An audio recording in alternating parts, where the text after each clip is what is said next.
एक छोटे से कस्बे शिवपुरम में रीना नाम की एक लड़की रहती थी। रीना देखने में बहुत ही साधारण थी, लेकिन उसका दिमाग बहुत तेज चलता था। स्कूल में उसके उत्तर हमेशा सही होते थे। हर शिक्षक उसकी प्रशंसा करता था और दोस्त भी उसकी बुद्धिमत्ता के उदाहरण देते नहीं थकते थे। लेकिन रीना की एक गंभीर कमजोरी थी। वह समय का सही उपयोग नहीं करती थी। रीना का मन पढ़ाई या जरूरी कामों में कम और मनोरंजन में बहुत ज्यादा लगता था। वह अक्सर स्कूल से लौटते ही मोबाइल पर सोशल मीडिया में देखना शुरू कर देती थी। फिर टीवी के धारावाहिक में खो जाती थी। दोस्तों के साथ घंटों बातें करना, अनावश्यक घूमना, देर रात तक मोबाइल पर लगी रहना, ये सब उसकी दिनचर्या बन चुका था। उसकी माँ रोज समझाती, रीना बेटा, समय बड़ी कीमती चीज है, इसे बर्बाद मत करो। पिता भी कई बार प्यार से कहते, जो आज करना है उसे कल पर मत छोड़ो। लेकिन रीना हर बार मुस्कुरा कर कह देती, अरे पापा, अभी बहुत समय है, सब कर लूंगी, अभी तो आराम करने दो। वह सोचती थी कि कभी भी पढ़ लिया जाएगा, जिंदगी पड़ी है। उसे लगता था कि उसकी तेज बुद्धि से वह किसी भी समय पढ़ाई कर लेगी और अच्छे नंबर बना लेगी। लेकिन जिंदगी हमेशा हमारी सोच के अनुसार नहीं चलती। एक दिन स्कूल में वार्षिक परीक्षा के परिणाम आने थे। रीना को पूरा विश्वास था कि भले ही उसने कम पढ़ाई की हो, लेकिन उसकी बुद्धि उसे अच्छे नंबर दिला देगी। लेकिन जब रिपोर्ट कार्ड उसके हाथ में आया, उसके पैरों तले जमीन खिसक गई। रीना के नंबर बहुत ही कम आए थे, इतने कम कि शिक्षक भी निराश हो गए। दोस्त जो पहले उसकी तारीफ करते थे, अब वह कहने लगे, रीना इतनी होशियार होकर भी ऐसे नंबर। घर पहुंचकर जब उसके माता पिता ने रिपोर्ट कार्ड देखा तो उनका चेहरा उतर गया। रीना को खुद पर गुस्सा आने लगा, लेकिन उसे समझ नहीं आया कि अब वह अपनी आदत कैसे बदले। उस रात रीना बहुत परेशान होकर बाहर बरामदे में बैठ गई। तभी उसके नाना जी, जो कुछ दिनों के लिए उनके घर आए हुए थे, वहां पे आए। नाना जी गांव के सबसे समझदार और सम्मानित बुजुर्गों में गिने जाते थे। उन्होंने रीना के चेहरे पर परेशानी देखी और पास बैठ गए। उन्होंने पूछा, क्या हुआ रीना, आज इतनी उदास क्यों हो? रीना रोते रोते बोली, नाना जी, मैं समझ नहीं पा रही कि मैं फेल कैसे हो गई।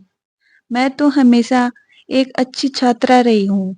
नाना जी मुस्कुराए और बोले, समस्या ये नहीं कि तुम अच्छी छात्रा नहीं हो, समस्या ये है कि तुमने समय की कीमत नहीं समझी।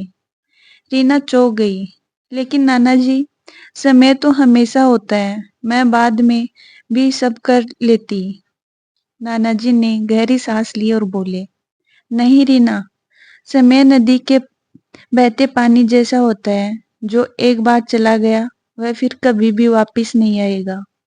फिर नाना जी ने कहा, चलो मैं तुम्हें एक कहानी सुनाता हूँ, इससे तुम्हें समझ आएगा कि समय कितना मूल्यवान होता है।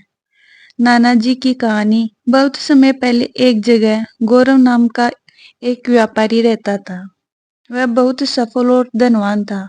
उसके पास कई दुकानें, खेत और नौकर थे। लेकिन गौरव की एक बुरी आदत थी, वह हर काम टालता रहता था। व्यापार के काम कल देख लेंगे, खाते बीते बाद में चेक कर लेंगे, ग्राहकों से मिलने बाद में जाएंगे, समस्याओं को कल सुलझा लेंगे। देर से उठना, आराम करना, समय बर्बाद करना, यह सब उसकी दिनचर्या बन चुका था। एक दिन एक ज्ञानी साधु उसके घर आए। साधु ने कहा, गौरव, तुम्हारे पास सब कुछ है, पर तुम समय को बर्बाद कर रहे हो। यह आदत तुम्हें कभी बड़ा नुकसान पहुंचा सकती है। गौरव हंसकर बोला, मेरे पास बहुत समय है साधु महाराज, अभी मैं जवान हूँ, सारी उम्र पड़ी है, मैं जो चाहूं जब कर सकता हूँ। साधु ने चेतावनी दी, समय को हल्के में मत लो, जिसने समय खो दिया उसने जीवन खो दिया। लेकिन गौरव ने उसकी बात पर ध्यान नहीं दिया। साल बीतते गए, गौरव की उम्र बढ़ने लगी, उसका स्वास्थ्य खराब हो गया, उसकी व्यापारिक समझ कमजोर होने लग गई। नौकर उसे धोखा देने लगे, दुकानें बंद होने लगी, कर्ज बढ़ने लगा, ग्राहक दूसरे व्यापारियों की ओर चले गए। एक दिन उसे याद आया, वहीं साधु ने उसे चेतावनी दी थी। गौरव उसे ढूंढने निकला लेकिन साधु कहीं पर भी नहीं मिला। तभी गौरव ने पहली बार महसूस किया, मैंने अपने जीवन का असली खजाना समय व्यर्थ गवा दिया। लेकिन अब बहुत देर हो चुकी। गौरव ने जीवन भर पछतावा किया कि यदि उसने समय का सही उपयोग किया होता तो वह आज भी सफल और सम्मानित होता। नानाजी की कहानी सुनकर रीना गहरी सोच में पड़ गई। उसने पहली बार महसूस किया कि वह भी गौरव की तरह ही समय को बर्बाद कर रही है। उसने पूछा, नानाजी क्या मैं अब बदल सकती हूँ? नानाजी मुस्कुराए, बिल्कुल। समय का चक्कर कभी भी रुकता नहीं। अगर आज से तुम समय का सही उपयोग करना शुरू कर दोगी तो तुम्हें सफल होने से कोई भी नहीं रोक पाएगा। लेकिन याद रखना, जो काम आज कर सकते हो उसे कल पर मत टालो। रीना की आंखों में उम्मीद चमक उठी। अगले ही दिन से रीना ने अपना जीवन बदलने की ठान ली। उसने मोबाइल का समय सीमित कर दिया, टीवी और सोशल मीडिया कम कर दिया, पढ़ाई के लिए टाइम टेबल बनवा लिया, सुबह जल्दी उठने की आदत डाल ली, ध्यान और नियमित अध्ययन शुरू कर दिया। वह हर विषय के लिए समय निर्धारित करती। जो काम आज का होता उसी दिन वह पूरा करती। धीरे धीरे उसका ध्यान और आत्मविश्वास और मेहनत बढ़ने लगे। रीना के माता पिता और शिक्षक उसकी इस बदलाव से बहुत खुश हुए और सबसे खास बात है, रीना का मन भी पढ़ाई में लगने लगा। वह समय की कदर करना सीख गई। कुछ महीने बाद अगली परीक्षा हुई। इस बार रीना पूरी तैयारी के साथ उतरी। जब परिणाम आया तो पूरा स्कूल दंग रह गया। रीना ने न सिर्फ परीक्षा पास की बल्कि कक्षा में प्रथम स्थान प्राप्त किया। उसके शिक्षक बहुत ही खुश हुए। दोस्त उसकी तारीफ करने लगे। रीना ने आत्मविश्वास से कहा, मेरी सफलता मेरी प्रतिभा की वजह से नहीं, समय की सही कदर करने की वजह से है। धीरे धीरे रीना ने अपनी मेहनत से कई उपलब्धियां हासिल की।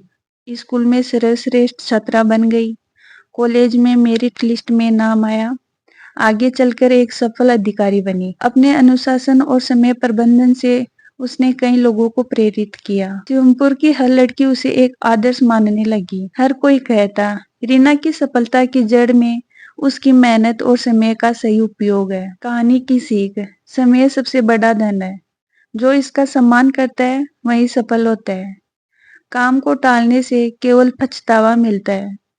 आज किया गया काम भविष्य को उज्जवल बनाता है। कोई भी आदत बदलने में देर नहीं होती, बस संकल्प होना चाहिए।